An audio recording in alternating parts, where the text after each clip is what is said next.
정격 인터뷰 국민의힘 대선 경선 후보인 김문수 전 장관 만나보겠습니다. 후보님 어서 오세요. 예, 반갑습니다. 이 정치 현안 여쭙기 전에 후보님께서 하신 턱걸이, 팔굽혀펴기 예. 그리고 또 발차기 하는 영상도 좀 네. 봤습니다. 평소에 건강관리 어떻게 하십니까? 뭐 그렇게 시간 날 때마다 잠깐씩 사무실에 있을 때는 팔굽혀펴기나 발차기 이런 게 좋고요. 뭐 턱걸이 이거는 집에서 그냥 문틀에다가 해놓고 시간 날 때마다 한 번씩 이렇게 합니다. 이게 근력이 있지 않으면 쉽지 않은 건데 저도 좀 놀랐습니다. 네. 오늘 국민의힘 대선 경선 후보 2명으로 압축됩니다. 자신이 있으세요? 예, 뭐 2명에는 뭐 당연히 들어가고 1등 할 것으로도 믿고 있습니다. 이 결승 파트너는 누가 될 것으로 보세요? 그 부분은 이제 홍준표 후보와 한동훈 후보 두 사람이 각축을 하고 있는데 아마 당원들 투표율이나 이런 것 여러 가지로 봐서 어떻게 될지는 조금 봐야 되겠습니다. 이 홍준표 후보가 이런 말을 했습니다. 탄핵당한 정권의 총리 장관이 대선 출마하는 게 상식에 맞느냐 이렇게 비판을 했는데 어떻게 대응하시겠습니까? 뭐 상식적으로는 국가가 위기에 있는데 위기 관리의 권한 대행을 맡아 있는 한덕수 국무총리 권한 대행이 그 일을 안 하고 또 선거에 나오는 게 맞느냐 이런 생각을 하실 수 있고요. 또 한편으로는 지금 나라가 너무나 어려우니까 누구라도 나와서 나라를 좀 안정적으로 관리해서 위기를 극복할 수 있는 게 급하지 않느냐. 이 양면이 있을 수 있는데 뭐 누구든지 나오는 것은 법률적으로 문제 없으면 또 자유니까요. 피선거권을 갖고 있기 때문에 뭐 안 된다 이런 것보다는 여러 가지 설이 있을 수 있다고 봅니다. 이 지지층이 이제 조금 겹친다고 저희 언론에서는 보는데 홍준표 후보와 당심에서 경쟁이 좀 치열해 보입니다. 비교 우위가 있다면 어떤 부분인가요? 물론 홍준표 후보는 저하고 15대 국회의원 때부터 같이 했는데요. 뭐 둘 다 이렇게 여러 가지 면에서 활동이 겹치는 점도 있지만은 저는 지금 제가 뭐 준비를 홍준표 후보처럼 오래 해서 된 것이라기보다는 지금 전국이 워낙 어렵게 되고 힘든 점 때문에 국민들께서 불러낸 측면이 있다고 생각합니다. 그래서 제가 이제 여러 가지 면에서는 이재명 후보와는 또 경기도지사 할 때 이재명 후보가 성남시장도 했고 이재명 후보에 대한 맛수로서는 제가 더 적합하지 않겠느냐 이렇게 생각하는 분들이 당 내에서나 일반인들 속에서 좀 많은 것 같습니다. 홍 후보에 대한 평가는 해주셨고 지금 3강으로 분류되는 한동훈 후보에 대해서는 평가를 좀 해주시면 어떨까요? 한동훈 후보는 뭐 아주 젊고 대단히 훌륭한 분이지만 그러나 이제 정치 경험은 없다고 봐야 되고요. 지난번에 법무부 장관 또 당 비상대책위원장 당 대표를 했는데 그 과정에서 자기 당의 윤석열 대통령 또 자기와 또 법조계에서 검사로서 오랫동안 같이 일하고 자기 자신을 법무부 장관으로 임명하고 비대위원장으로 임명해줬던 대통령을 사실 민주당하고 야당하고 힘을 합쳐가지고 탄핵한 분입니다. 그러니까 우리 당내에서는 사람이 그래도 저럴 수가 있느냐. 뭐 민주당에서 대통령 탄핵하자는 거는 야당이니까 받아들이는데 우리 당 안에 당 대표가 그것도 가장 가까운 분이 저렇게 하는 것은 뭐 이해가 안 간다 이런 분들이 많습니다. 그래서 저도 좀 그 점에 대해서는 잘 이해가 안 가는데요. 그 점이 가장 큰 문제라고 생각합니다. 그 점을 지적해 주셨군요.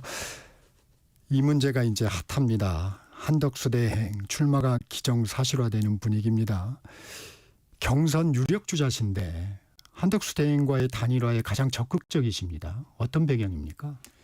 지금은 우리 국민들이 우려하는 것은 민주당이 세계 의회 역사상 가장 강력한 독재 체제로 생각하고 있습니다. 국회 독재가 너무 심하다. 탄핵을 국무총리만 탄핵하는 게 아니라 감사원장 뭐 장관들 줄줄이 계속 30명 연속 탄핵하는 건 이거는 세계 국회 역사상 처음 있는 일이죠. 우리는 또 상원도 없고 이 하원 국회 하나밖에 없는 단원제인데 단원제 아래서 이렇게 192석을 가지고 계속 탄핵하고 계속 특검하고 예산 다 삭감하고 이렇게 하는 국회는 사실상 행정부 자체를 정부를 마비시키는 건데 이게 견제가 안 됩니다. 대통령은 국회에 대한 해상권이었고 국회는 대통령과 장관들 총리 전부 다 탄핵을 무제한으로 할 수 있는 이런 좀 기울어진 운동장이 돼버린 거 아니냐. 상권 분리면 상권은 일정한 견제와 균형을 기반으로 하고 있는데 이 견제와 균형이 없이 너무 국회가 독주를 하지 않느냐. 그런데 대통령까지 또 이 민주당이 이재명 후보가 된다면 이거는 입법권과 행정권과 사법부도 많이 기울어져 있습니다. 그래서 이렇게 될 때는 우리나라의 민주주의가 건전할 수 있느냐. 특히 이번 민주당 당내 경선에서도 네. 이재명 후보가 89.77%. 네. 이거 뭐 김대중 대통령 때보다도 훨씬 더 한쪽으로 쏠려가지고 거의 북한의 김정은 또는 중국 공산당의 시진핑과 같은 그 정도의 득표율이 근접하고 있는 거의 89.77이라는 이 숫자가 상당히 공포스러운 네. 우리 미래를 보여주는 거 아니냐. 이래서 반드시 막아야 된다. 그럼 누가 막을 수 있느냐. 우리가 갈라지면 안 되지 않습니까? 그래서 뭉쳐야만 그래도 89.77%를 이겨낼 수 있지. 우리가 또 다 갈라져 가지고 두 갈래 세 갈래 나눠진다면 안 되겠다. 그래서 반 이재명 대통합 또는 빅텐트 이 필요하다고 봅니다. 꼭 내가 아니더라도 이재명을 막을 수 있다면 선택하겠다. 그래서 저는 아무 사심이 없고요.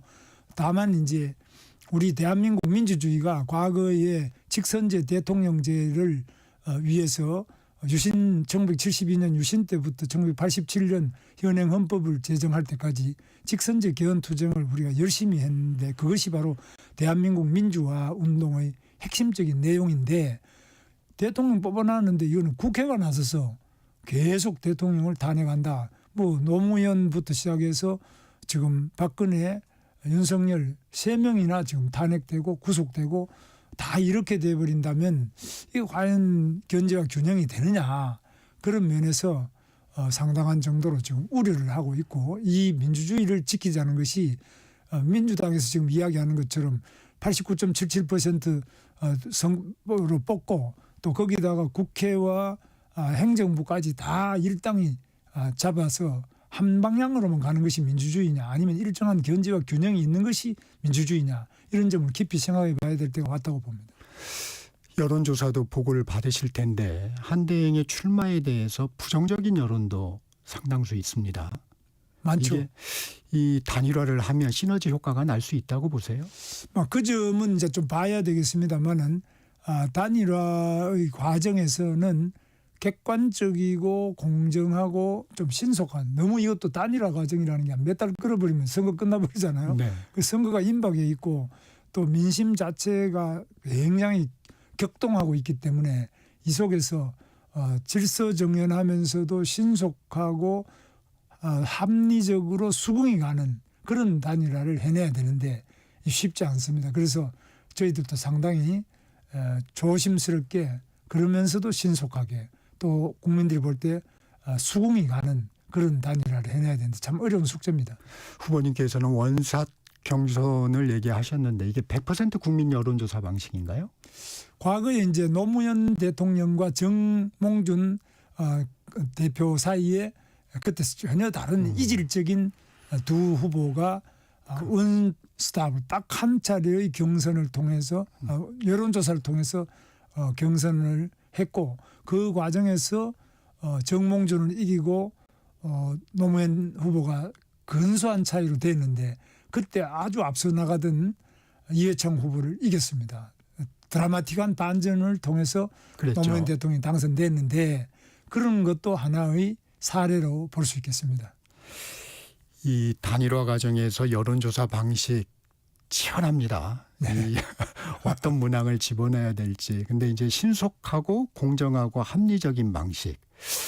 이게 어떻게 될 수 있을까요? 그 말이 참 쉽지 않은 말인데요. 네. 지금 뭐 여론조사에 대해서도 사람들이 불신하는 사람도 상당히 있습니다. 그게 네. 맞냐? 네. 그래서 결국은 가장 정확한 것은 한 사람 한 사람이 다 투표함에 가서 본인이 딱 확인할 수 있고 검증할 수 있고요.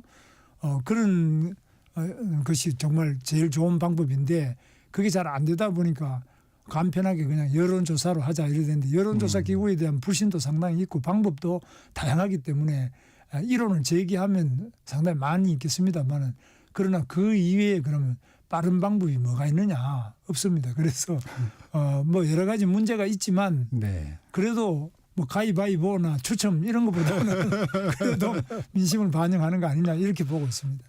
이 후보님이 적극적이시고 또 한덕수 대행 차출론을 주장했던 뭐 박수영 의원이나 윤상현 의원이나 이런 분들이 캠프에 있어서 물밑 접촉이 좀 이루어지고 있는 거 아닌가. 이 신속한 어떤 경선을 위해서는 그런 생각도 좀 드는데 어떻습니까?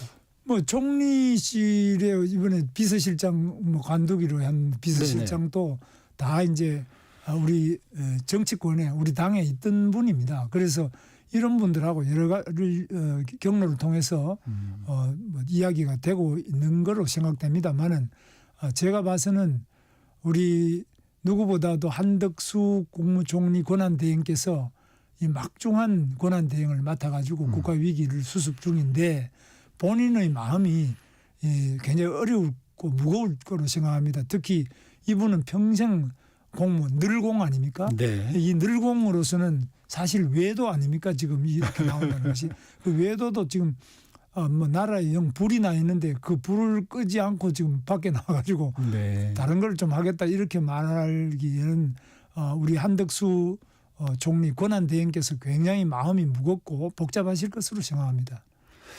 후보님 경선 과정에 보니까 이준석 개혁신당 후보와의 단일화에는 좀 긍정적이지 않으신 것 같아요. 긍정적이지 않다기보다는 이준석 후보는 나이가 매우 이제 40세 됐습니다. 네. 그러니까 미래가 창창하기 때문에 나 이번에 뭐 안 돼도 난 그냥 한번 나와서 뛰어볼 수 있다. 이 생각이 뭐 굉장히 강할 수 있고요. 두 번째는 한덕수 권한대행에 비해서는 당이 있지 않습니까? 한덕수 권한대행 당이 없고 그냥 나오면 무소속인데 그분은 당이 있기 때문에 당이 뭐 작은 당이지만은 그것도 또 복잡한 내부 의결 과정을 거쳐야 되니까 이 당을 가지고 다른 당 후보하고 통합한다는 거 이거는 절차가 한 단계 아니라 몇 단계 복잡하다고 봐야 됩니다. 그래서 여러 가지 문제를 더 많이 갖고 있기 때문에 한덕수 권한대행보다는 한 몇 배 복잡한 생각을 할 것이다. 이를 보고 거기에 대한 대비도 저희들이 하고 있습니다. 이 반명 빅텐트 김문수 후보님이 구상하시는 범위는 어디까지입니까?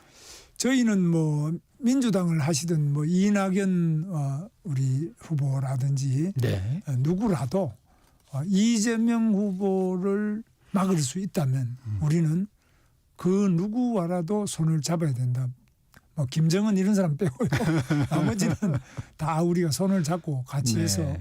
이재명 독주, 민주당 국회 독재 거기다가 대통령까지 3권이 거의 하나로 통합이 돼버리면 이게 이제 공산 독재 또는 히틀러 독재, 나치 독재 이렇게 말하는 거 아니겠습니까? 그래서 적절한 견제와 균형이 무너지는 순간 민주주의는 끝나고 독재가 시작된다 이렇게 보고 있습니다. 이재명 후보 얘기 좀 해보겠습니다. 대선 후보 수락연설에서 제1과제를 국민 통합이라고 했습니다.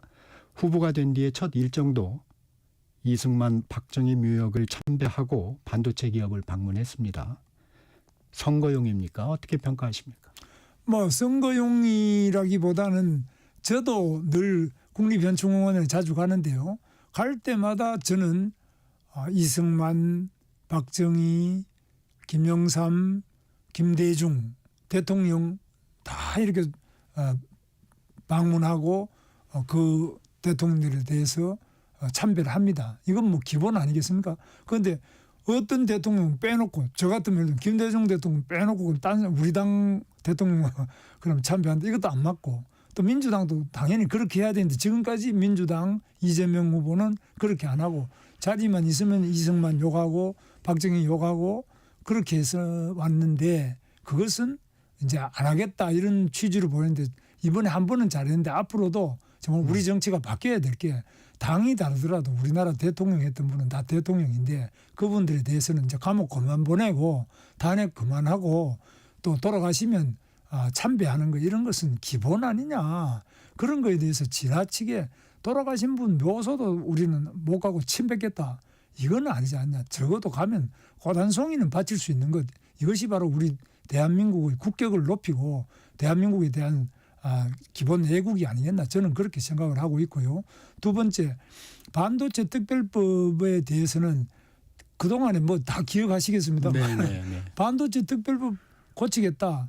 국회 다수당인 민주당이 192석을 가지고 이 반도체 특별법 하겠다고 한 지가 한참 됐습니다. 그런데 안 해요. 말은 그렇게 이재명 당시 민주당 대표가 하고 결국 안 해가지고 제가 고용노동부 장관이 우리 고용노동부의 규칙으로 그렇죠. 이것을 고쳐가지고 예. 전부 다 52시간에 대한 특별 연장 근로를 허용했습니다. 그래서 지금 시행을 하고 있는데요. 좀 기업이 너무너무 힘들어하는 부분은 좀 도와주는 것이 우리 경제나 청년들의 일자리를 만드는 점에서나 모든 면에서 해야 될 일인데 그동안 이재명 대표는 강성 노동조합 말만 들었지 과연 미조직 약자 노동자들, 미조직 근로자들 또는 기업하는 사람들, 일반 국민들 이야기를 들었느냐. 지나치게 강성 노조로 한 방향으로만 쏠려가지고는 이게 또 기울어진 운동장을 만든 거 아니냐 이렇게 봅니다. 이재명 후보가 상임선대위원장으로 윤여준 보수 책사로 알려져 있는 윤여준 전 환경부 장관을 영입을 했습니다. 이는 어떻게 보십니까?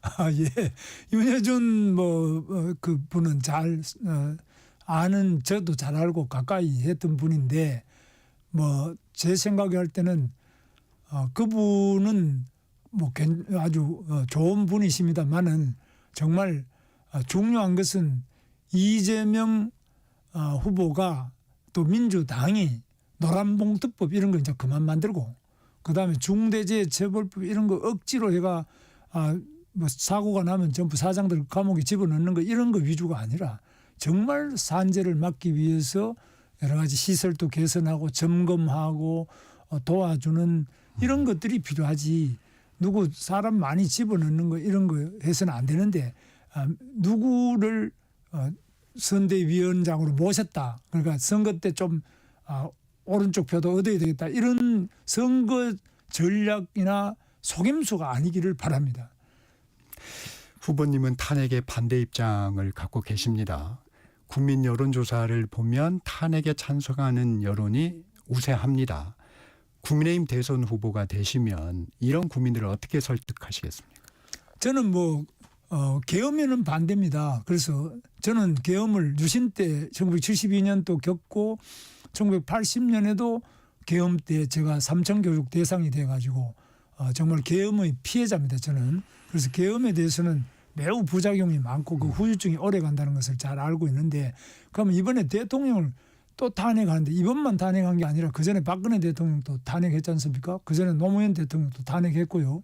그래서 이렇게 대통령에 대해서 국회가 계속 자기들끼리 뭉쳐가지고 탄핵하는 것이 이게 전 세계 대통령제에서도 우리처럼 이렇게 빈번하게 이루어진 적은 별로 없습니다. 그래서 가능하다면 이런 탄핵을 너무 남발하는 것은 적절치 않다. 그리고 우리나라 헌법재판소에서 탄핵에 대한 심판을 하고 있는데 헌법재판소의 구성 그리고 헌법재판소의 판결 과정에 이번에도 내란죄로 소추가 되는데 국회에서 소추 의결서가 왔는데 이 내란죄 부분을 빼주고 탄핵 소추를 받았는데 만약 국회에서도 내란이라는 걸 빼고 했으면 그게 200석이 넘었을까. 그런 많은 문제가 있고 또 경찰이나 공수처의 그 윤석열 대통령에 대한 신문 조서가 있는데 그 조서 자체가 증거로 채택하느냐 안 하느냐 이것도 윤석열 대통령 측에서 부동의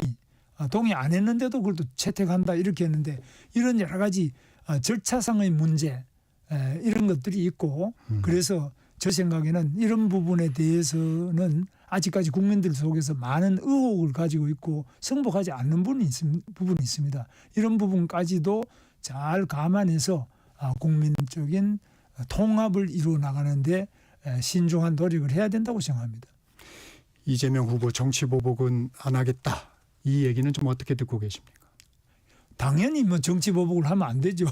그러나 그 당만 보자. 우리 뭐 바깥에는 놔두고 네. 89.77%의 압도적인 지지는 바로 자기 말을 안 듣는 사람에 대한 철저한 그런 뭐 예를 들면 비명 횡사라 그러는 말씀 있지 않습니까?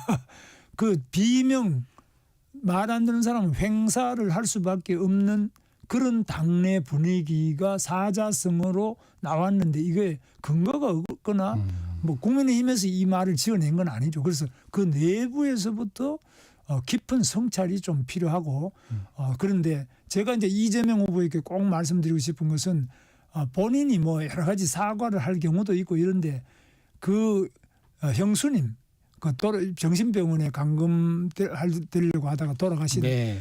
이재선 홍인회계사 그 형수님이 하는 이야기가 국민들한테 사과하지 말고 나한테 자기 형수한테 먼저 사과를 해야 되지 않겠나 하는 말씀을 그분이 하시더라고요. 제가 만나보니까.